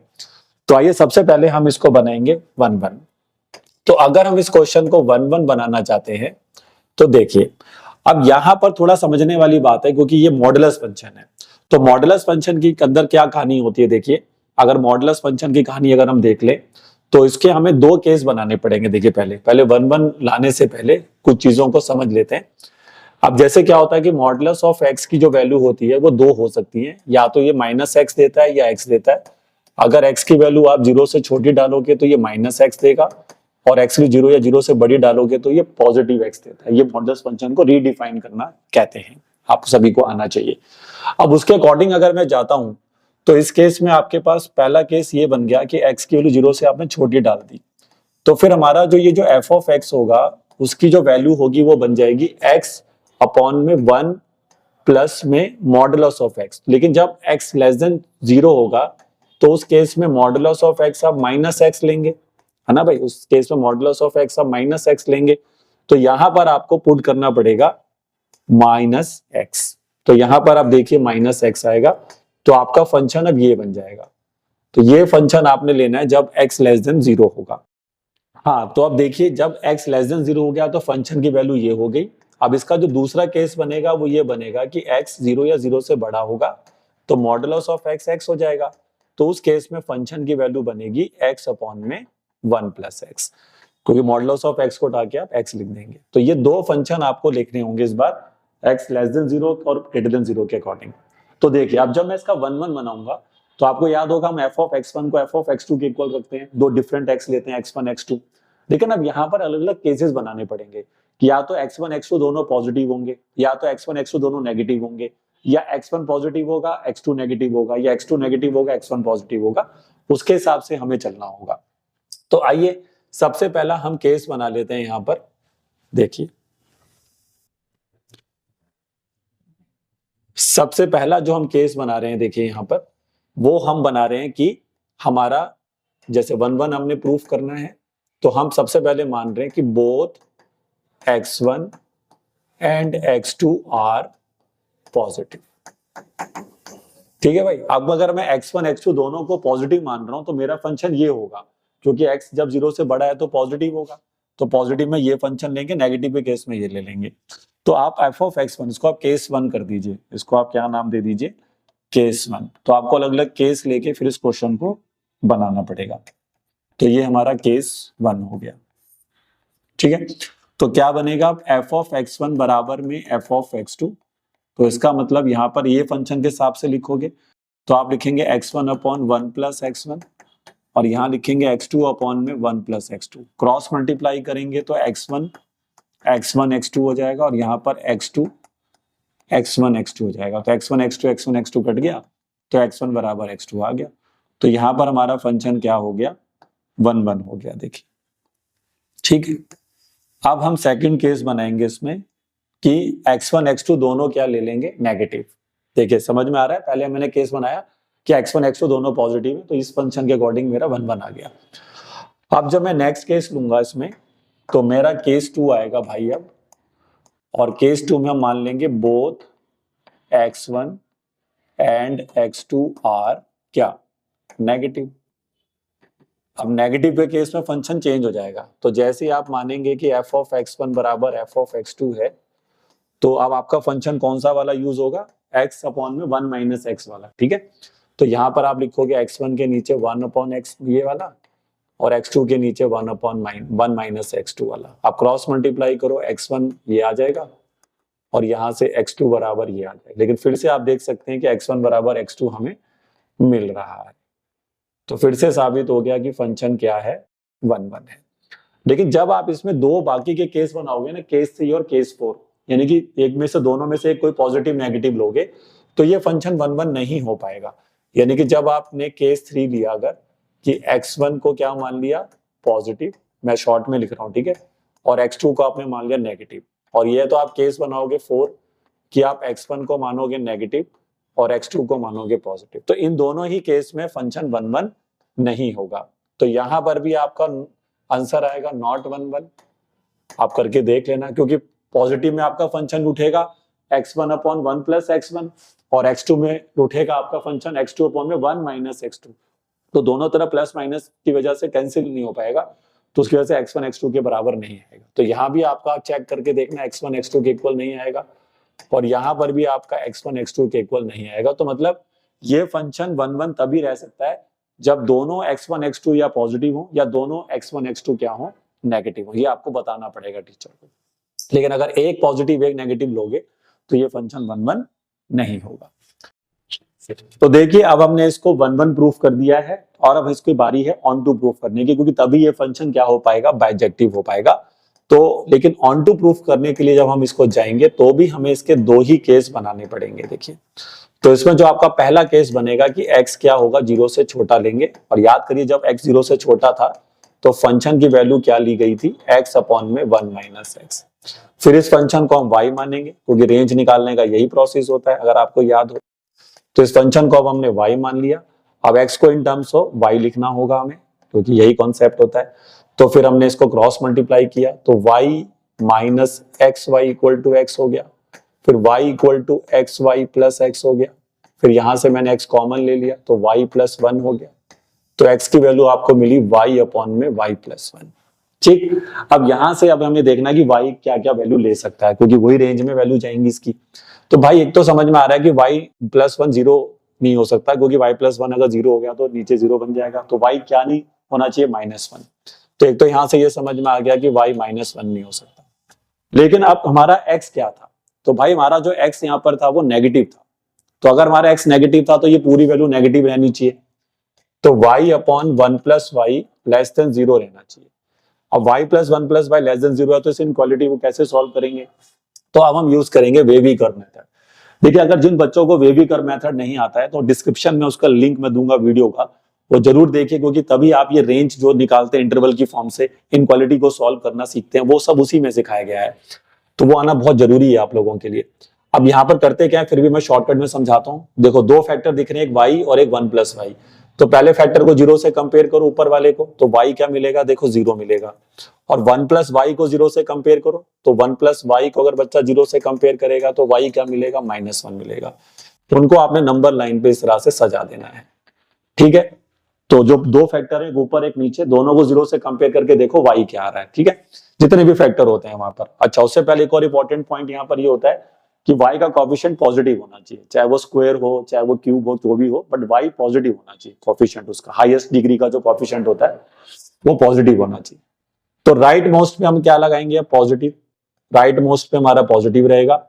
और अगर दोनों का डिग्री देखें, अब डिग्री चेक करते हैं, तो दोनों का डिग्री ऑड है। जो ऊपर बैठा है देखो उसका डिग्री भी ऑड है, 1 पावर है, इसका भी 1 पावर है। जब सभी फैक्टर का डिग्री ऑड होगा तो ऑल्टरनेट प्लस माइनस चला दीजिए इंटरवल में, तो यहाँ पर आपका माइनस हो जाएगा, यहाँ पे आपका प्लस हो जाएगा, ठीक है। तो बट हमें कैसा आंसर चाहिए, हमें नेगेटिव चाहिए, क्योंकि हमने लिख दिया था ये पूरी वैल्यू नेगेटिव होनी चाहिए। तो हमें अगर आंसर नेगेटिव चाहिए तो नेगेटिव आंसर आ रहा है -1 से 1 के बीच में। तो उसको ऐसे हाईलाइट कर लेते हैं, क्योंकि अभी हमें केस 2 के पास भी जाना है, फिर दोनों केस को कंबाइन करके हम अपना फाइनल आंसर देंगे। तो -1 से 0 के बीच में अभी हम बैठे हुए हैं एक तरीके से, ठीक है, और -1 इसमें इंक्लूड नहीं है, ठीक है। चलिए तो आगे बढ़ते हैं। अब हम इसका बनाएंगे केस 2। अगर भाई अब मैं इसका केस 2 लेता हूं तो मैं मान लूंगा कि x 0 से बड़ा है, तो अब जो मेरा फंक्शन उठेगा वो क्या उठेगा भाई, x अपॉन में 1 प्लस x उठेगा। याद करिए ये फंक्शन उठेगा। तो अब इसको y के बराबर लेट कर लेते हैं, फिर वही सेम प्रोसेस, x को इन टर्म्स ऑफ y लिखना होगा आपको। अब तो ये y यहीं रहेगा, ये बनेगा x माइनस एक्स वाई, फिर यहां से आप x कॉमन लेंगे तो 1 माइनस वाई, तो x की वैल्यू इस बार मिलेगी y अपॉन 1 माइनस वाई, ये मिलेगी, ठीक है। अब हमारा x इस बार कैसा है, पॉजिटिव है। ये देखिए x इस बार कैसा है, पॉजिटिव। देखो यहां से इतना तो समझ में आ रहा है कि y 1 नहीं हो सकता, क्योंकि नीचे 0 बन जाएगा, फिर तो y 1 नहीं हो सकता, इतना तो समझ में आ गया। लेकिन उसके साथ साथ अब x की वैल्यू पॉजिटिव भी है, तो उसका भी ध्यान रखना पड़ेगा। तो क्योंकि x की वैल्यू पॉजिटिव है तो y अपॉन 1 प्लस वाई को पॉजिटिव होना पड़ेगा। अब y सॉरी माइनस वाई है नीचे। तो अब इस इनक्वालिटी को फिर से वेविकर मेथड से ही सॉल्व करेंगे। लेकिन वेविकर मेथड मैंने क्या बोला था, हाईएस्ट जो पावर होती है y की उसकी कोएफिशिएंट 1 होना चाहिए, बट यहाँ पे y देखो नीचे नेगेटिव है, तो पहले इसको पॉजिटिव बनाना होगा। तो पहले हम इसको पॉजिटिव बनाएंगे। देखिए तो अगर हम इसको यहाँ पर अब पॉजिटिव बनाएंगे तो नीचे से माइनस कॉमन लेंगे। अब जैसे बच्चा नीचे से माइनस कॉमन लेगा तो कुछ ऐसा दिखेगा ये, ठीक है, ये ऐसा दिखेगा। अब नेगेटिव साइन अगर हम नीचे से हटाएंगे तो साइन ऑफ इक्वालिटी क्या हो जाएगा, चेंज हो जाएगा, ठीक है, ये ध्यान रखना है। तो y अपॉन 1 y माइनस 1, अब जो ये ग्रेटर देन 0 था हमारा, तो ये ग्रेटर देन 0 था ना, ये देखिए ग्रेटर देन 0 था, मैंने नीचे से माइनस कॉमन लिया। अब जैसे ही मैं माइनस हटाऊंगा तो साइन ऑफ इक्वालिटी आपका चेंज हो जाएगा। देखिए दिस इज अ रूल, क्योंकि सिंपल सा कॉन्सेप्ट है। देखिए अगर -2 -3 से बड़ा होता है, अगर मैं माइनस हटा दूं तो साइन ऑफ इक्वालिटी तो चेंज करना पड़ेगा ना भाई, 2 3 से बड़ा थोड़ी ना होता है। तो जब भी इक्वालिटी को दोनों तरफ नेगेटिव नंबर से डिवाइड या मल्टीप्लाई करते हैं तो साइन ऑफ इक्वालिटी चेंज हो जाता है, ठीक है। तो यहाँ पे साइन ऑफ इक्वालिटी चेंज करना ही पड़ेगा आपको, तो वही रूल मैंने यहाँ लगा दिया। अब मेरे को फिर से आंसर नेगेटिव ही चाहिए, ठीक है। अब पहले फैक्टर से बताओ क्या आंसर आएगा, y से 0 आएगा, नीचे वाले फैक्टर से 1 आएगा। तो इस बार नंबर लाइन पर आप क्या सजाओगे, 0 और 1, ठीक है, और यहाँ पे प्लस इनवर्टी। राइट मोस्ट पे फिर से आपने प्लस ही लगाना है, ठीक है। लेकिन अब फिर से दोनों का डिग्री ऑड है, देखिए ऊपर वाले का भी नीचे वाले का भी, तो ऑल्टरनेट प्लस माइनस चला दीजिए। अब इस बार हमें आंसर कैसा चाहिए, नेगेटिव चाहिए। अब नेगेटिव आंसर कहाँ आ रहा है भाई, 0 से 1 के बीच में आ रहा है। तो देखिए अगर मैं इन दोनों आंसर्स को कंबाइन करूं तो ये कह रहा है -1 से 0, ये कह रहा है 0 से 1, तो ऑटोमेटिकली जो y की वैल्यू होगी भाई, ध्यान से देखो ना, ये कह रहा है -1 से 0, ये कह रहा है 0 से 1, तो दोनों को अगर कंबाइन करेंगे तो y की वैल्यू भाई साहब -1 से 1 के बीच में आ गई। बराबर नहीं होगी उनके, क्योंकि वो तो हमने मना कर रखा है, y 1 नहीं हो सकता और y -1 भी नहीं हो सकता, क्योंकि उससे 0 बन रहा है नीचे। तो इसका मतलब y -1 से 1 के बीच में लाई करेगा। और क्या हमारा कोडोमेन भी यही था, आइए देखते हैं। तो यस, हमारा कोडोमेन भी ये था, -1 से 1। देख रहे हैं -1। देखिए अब यहाँ बच्चा कंफ्यूज होगा, ये तो x दिया हुआ है, अरे भाई वो x की टर्म्स में बोल रहा है, इसका मतलब ये नहीं है, बट वो कोडोमेन की बात कर रहा है। ये हमारा डोमेन तो रियल नंबर था इस क्वेश्चन, क्योंकि एरो के बाद जो भी लिखता है वो कोडोमेन है, और एरो से पहले जो लिखता है, बताया था ना भाई, ये एरो होता है, ये एज होता है, ये डोमेन होता है मेरे दोस्त, और जो बी होता है वो कोडोमेन। तो इस फंक्शन का जो कोडोमेन है वो -1 से 1 के बीच में है, और मैंने इस फंक्शन का जो रेंज है वो भी साबित कर दिया कि वो भी -1 से 1 के बीच में है। तो मैं यहाँ पे लिख दूंगा कि कोडोमेन बराबर हो गया बोलो किसके, रेंज के। तो इसका मतलब ये फंक्शन क्या बन चुका है, ऑन टू। तो फंक्शन अब 1 1 भी है और ऑन टू भी है, तो साबित हो गया कि ये फंक्शन कैसा फंक्शन है, एक बाइजेक्टिव फंक्शन। तो ये बहुत अच्छा क्वेश्चन है भाई, अगर ये पेपर में आता है तो आसानी से बनेगा नहीं आपसे, इसके लिए आपको मेहनत करना पड़ेगा, तभी आप इसको कर पाएंगे। तो इस फंक्शन को ध्यान रखिए और एक दो बार इसको देख लीजिए प्रैक्टिस करके कि इसमें केसेस बनते हैं, पॉजिटिव नेगेटिव का खेल हमेशा होता है जब भी मॉडुलस फंक्शन पिक्चर में आता है, ये ध्यान रखिए। तो आइए बच्चे आगे बढ़ते हैं और अगला क्वेश्चन देखते हैं, ये भी काफी अच्छा क्वेश्चन है। तो कहता है कि इस फंक्शन को बाइजेक्टिव बनाना है, अगर इसका डोमेन देख सकते हैं नेचुरल नंबर है, कोडोमेन भी देख सकते हैं नेचुरल नंबर से नेचुरल नंबर फंक्शन जा रहा है, और कह रहा है कि इसके दो केसेस बनते हैं। एक बार n अगर आप ऑड लेंगे तो फंक्शन की वैल्यू n+1/2 होगी, और n इवन लेंगे तो n/2 होगी। तो आइए इसको बाइजेक्टिव बनाते हैं। तो इसमें भी देखिए कुछ वैसा ही होगा जैसे पिछले क्वेश्चन में आपको केसेस बनाने पड़े थे, यहाँ भी बनाने पड़ेंगे क्योंकि फंक्शन की दो वैल्यूज हैं अलग अलग। तो सबसे पहले आइए इसको बनाते हैं 1 1। तो 1 1 बनाने का पहला केस आप क्या लेंगे, 1 1 बनाने में आप पहला केस ये मान के चलेंगे कि दोनों ही क्या है, ऑड है। तो पहला केस बना लो, both n1 and n2 are odd. अब दोनों n1 n2 ऑड हैं, तो फिर n1 फंक्शन को f ऑफ n2 के इक्वल रखो, लेकिन ऑड के केस में वैल्यू क्या उठाओगे, n1+1/2, ये वाला फंक्शन उठेगा ना भाई, और ये उठेगा फिर n2+1/2, 2 से 2 कट गया आमने सामने, n1+1 इक्वल टू n2+1, 1 से 1 कट गया तो n1 बराबर n2 आ गया भाई। तो ये तो बढ़िया हो गया काम हमारा, फंक्शन हो गया 1 1। अब दूसरा केस उठाओ भाई, दूसरा केस क्या उठाओगे भाई, केस 2 उठा लो भाई। केस 2 में दोनों को क्या मान लो, इवन मान लो, both n1 and n2 are even. तो फंक्शन ये वाला उठेगा भाई, नीचे वाला। तो f ऑफ n1 को बराबर कर दो f ऑफ n2 के, तो n1/2 किसके इक्वल हो जाएगा, n2/2, 2 से 2 कटा, n1 बराबर n2 फिर आ गया भाई। यहां भी बढ़िया बात बन गई, फंक्शन फिर 1 1 हो गया। अच्छा अब दो केस देखिए और बनेंगे अभी, एक ऑड एक इवन वाला। तो अगर मैं यहां पर वो वाला केस उठाता हूं, केस 3 और केस 4, तो केस 3 और केस 4 में आपकी बात बनेगी नहीं। देखिए अगर आप मान लेते हैं कि n1 क्या है, ऑड है, और n2 को इवन मान लेते हैं, तो फिर आपका फंक्शन 1 1 नहीं हो पाएगा। मैं रीजन बताता हूं, क्योंकि जब आप f ऑफ n1 को f ऑफ n2 के इक्वल करोगे ना, तो फंक्शन डिफरेंट उठेगा। यहां जो आपका फंक्शन उठेगा वो तो उठेगा n1+1/2, यहां उठेगा n2/2। तो 2 से 2 जब कटेगा तो n1 n2 के इक्वल तो आ नहीं रहा भाई, n2 n1+1 आ गया है। और यही सेम केस तब बनेगा जब आप ऊपर वाले को ऑड नीचे वाले को इवन कर दें, मतलब n1 को इवन n2 को ऑड कर दें। तो आप क्या समझे कि इसका अगर आप केस 4 भी बनाते हैं, दिखाने की आवश्यकता नहीं है, वैसे आप बता भी सकते हैं डायरेक्ट। तो n1 अगर आपने इवन कर दिया और n2 आपने अगर ऑड कर दिया, तो दोनों ही केस में टीचर को बता देना कि n1 n2 के इक्वल नहीं आएगा। तो इसका मतलब यहां फंक्शन 1 1 नहीं होगा, नॉट 1 1। तो इसको 1 1 होने के लिए एक ही कंडीशन, तो दो कंडीशन रहेंगी, या दोनों ऑड ले लो भाई या दोनों इवन ले लो भाई। ठीक, चलिए अब हम इसको बनाएंगे ऑन टू, लेकिन ऑन टू बनाने के वक्त भी हमें दो केस उठाने पड़ेंगे भाई। तो ऑन टू में पहला केस उठेगा कि आपका जो n है वो ऑड है। अब भाई अगर n ऑड है तो फंक्शन क्या उठेगा, फंक्शन उठेगा n+1/2। फिर इसको कुछ मान लो, y कुछ मान लेते हैं, ये मान लो। फिर इसको n को इन टर्म्स ऑफ y लिखो, तो n in terms of y लिखोगे तो 2y-1 आएगा। अब मुझे एक बात बताओ कि n कैसा नंबर था, n एक ऑड नंबर था, n एक ऑड नंबर था, और y की जगह पर आप कोई भी ऑड नंबर डाल दीजिए। यहाँ पर y की जगह 1 डालो, 2 डालो, 3 डालो, 4 डालो, तो every time you get the odd number, क्योंकि 2y-1, क्योंकि n कैसा नंबर है, ऑड नंबर है। तो 2y-1 भी कैसा नंबर ही है, ये भी ऑड। तो आपको क्या होगा कि आपकी जितनी भी कोडोमेन में वैल्यूज हैं वो सब आपकी डोमेन रेंज में जाती जाएंगी। जैसे आपने पहले y की जगह 1 डाला तो आपको n क्या मिलेगा, 1 मिलेगा। y की जगह 2 डाल दो तो n 3 मिलेगा। तो every time you get the odd numbers, क्योंकि जो मैंने माना हुआ है वही तो मिल रहा है, क्योंकि n खुद में चिल्ला चिल्ला के कह रहा है कि मैं ऑड नंबर हूं, और n कैसा नंबर था, ऑड ही था। तो कोडोमेन और रेंज बराबर आते जाएंगे। ठीक है, फिर आप इसका केस क्या बनाओगे, दूसरा केस, केस 2।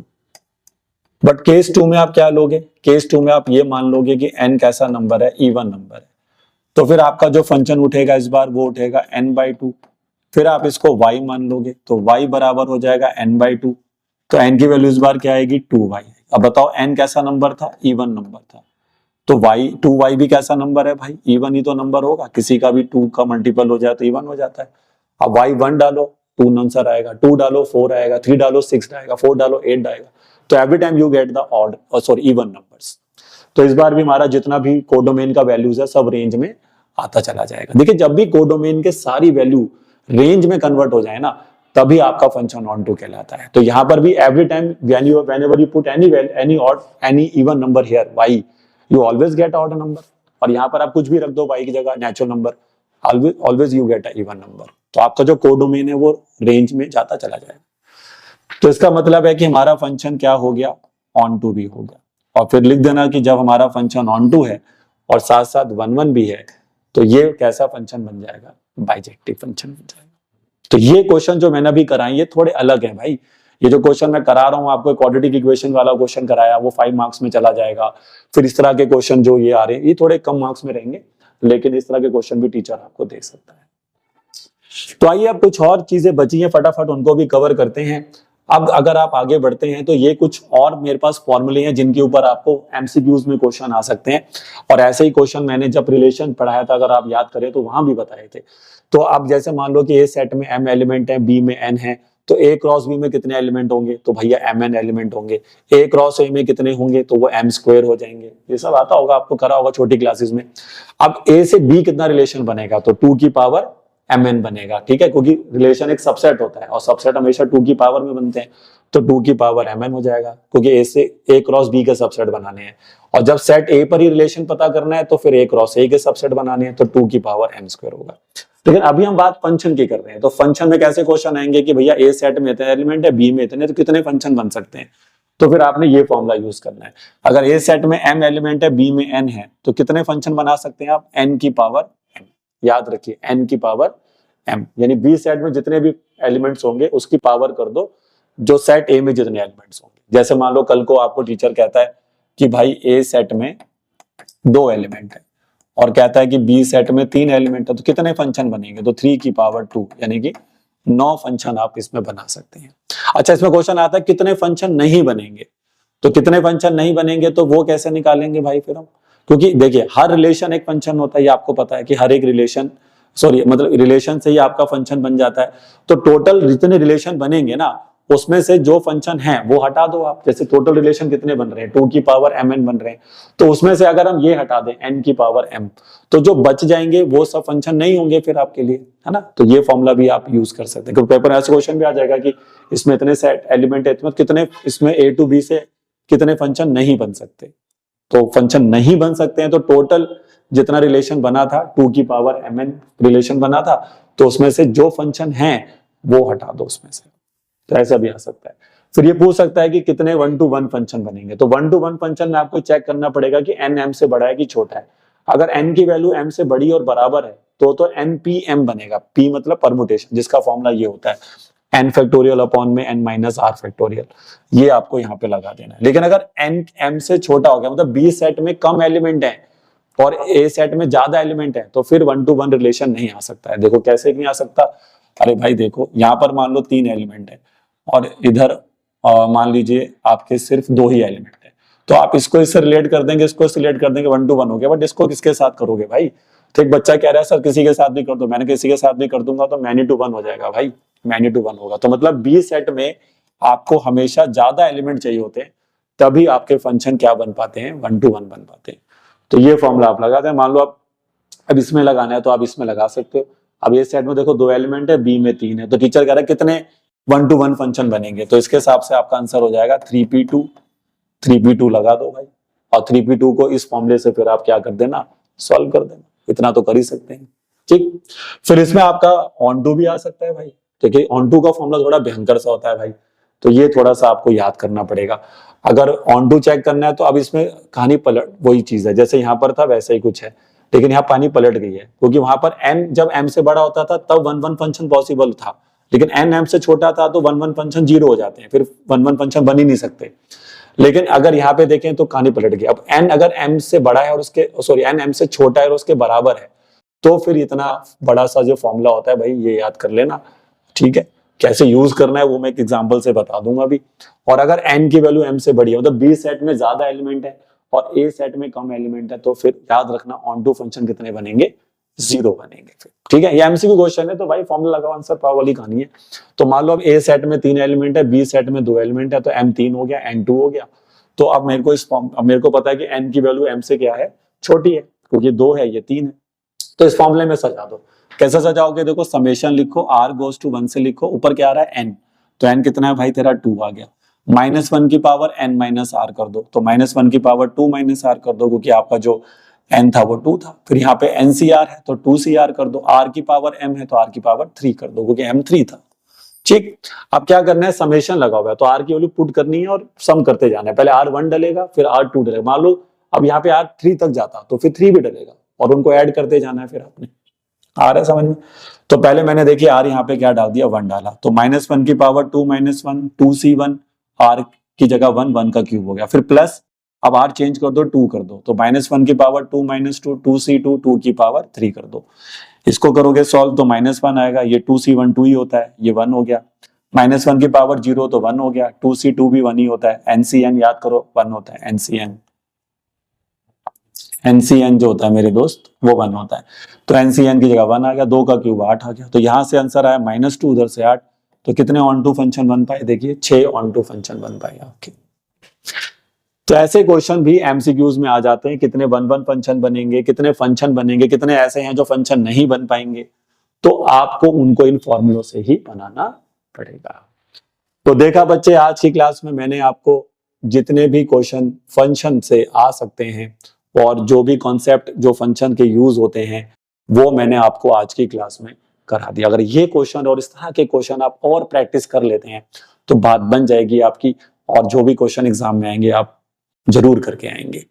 तो अगर आज की वीडियो अच्छी लगी हो तो उसको लाइक और शेयर जरूर किया करें, और हमारा चैनल अगर आपने सब्सक्राइब नहीं किया जिन स्टूडेंट्स ने, वो कर लीजिए, क्योंकि ऐसे ही काम की वीडियोस बिल्कुल हम जो लाते हैं क्वेश्चन, बिल्कुल इंपॉर्टेंट क्वेश्चन मैं देता हूं बच्चों को लाके, और आप देखेंगे जब आप बोर्ड एग्जाम देकर आएंगे तो आप देखेंगे अरे यार ये तो सर ने जो चीजें बताई थी सेम वैसी ही चीजें क्वेश्चन जो है एग्जाम में भी आपको मिल रहे हैं। लेकिन प्रैक्टिस तो देखिए बच्चे को करना पड़ेगा, ताकि इनमें जो गलती होने के जो चांसेस हैं वो कम करते हैं आप, ठीक है। तो मिलते हैं बच्चे नेक्स्ट वीडियो में, तब तक पढ़ते रहिए और मेहनत करते रहिए।